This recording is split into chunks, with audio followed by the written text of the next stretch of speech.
కేంద్ర ప్రభుత్వం పంపిణీ చేస్తున్న నిత్యావసర వస్తువులు సక్రమంగా పంపిణీ చేయాలి, లేకపోతే కఠిన చర్యలు తప్పవని హెచ్చరించిన ఆదోని మాజీ ఎమ్మెల్యే ఎన్ ప్రకాష్ జైన్ కర్నూలు జిల్లా ఆదోని నియోజకవర్గంలో పేదతుంబలం గ్రామంలో పాలేకపోదాం అనే కార్యక్రమంలో భాగంగా పేదతుంబలం గ్రామంలో ప్రతి గడపకు వెళ్లి కేంద్ర ప్రభుత్వం ప్రతిష్టాత్మకంగా పంపిణీ చేస్తున్న నిత్యావసర సరుకులు అందుతున్నాయా లేదా అని అడిగి తెలుసుకున్నారు. అలాగే ప్రకాశం మాట్లాడుతూ చాలా గ్రామాల్లో కేవలం బియ్యం తప్ప బ్యాళ్లు, గోధుమ పిండి సక్రమంగా పంపిణీ చేయడం లేదని, ఆదోని సివిల్ సప్లై గోదాం దగ్గర అధికారులను కలిసి వివరాలు తెలుసుకుంటామని, ఏదైనా అవినీతికి పాల్పడినట్లయితే ఆందోళన చేసి అధికారులను ఇంటికి పంపేటట్టు చేస్తామని ఆదోని మాజీ ఎమ్మెల్యే ఎన్ ప్రకాష్ జైన్ తెలిపారు. ఈ కార్యక్రమంలో దాసరి యువరాజ్ పాల్గొన్నారు.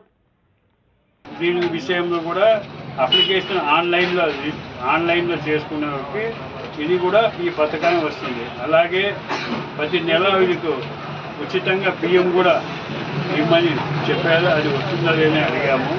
అలాగే బ్యాళ్ళ విషయం 60 రూపాయల కేజీ ఇవ్వాల్సిన బ్యాళ్ళు కొంతమంది 70 రూపాయలకి, కొంతమంది 100 రూపాయలకి ఇల్లీగా వాళ్ళ దగ్గర తీసుకుంటున్నారు. ప్రతి నెల కూడా ఇవ్వడం లేదు. ఒక నెల ఇస్తున్నారు, 2 నెలలు ఇవ్వకుండా చేస్తున్నారు.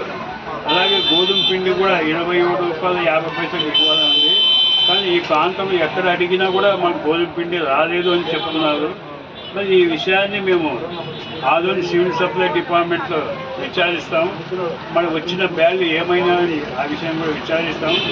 ఇది సక్రమంగా జరగకపోతే మేము పెద్ద ఎత్తున ధర్నా కార్యక్రమం కూడా చేస్తామని చెప్పి వదిలే ప్రసక్తి లేదు.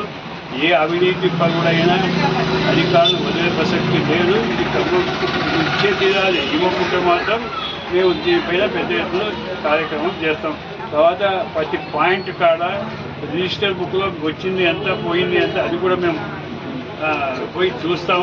అది కూడా కరెక్ట్గా ఇచ్చినా లేదా, ఒక పుస్తకాలు రాసుకొని ఇచ్చినామని చెప్పి రాసుకుంటే మాత్రము ఇది వారికి దాని మూల్యం చెల్లించవలసి వస్తుందని చెప్పి ఈ సందర్భంగా హెచ్చరిస్తున్నాం. నా పేరు ప్రకాష్ జైన్, మాజీ ఎమ్మెల్యే, ఆదోని రాష్ట్ర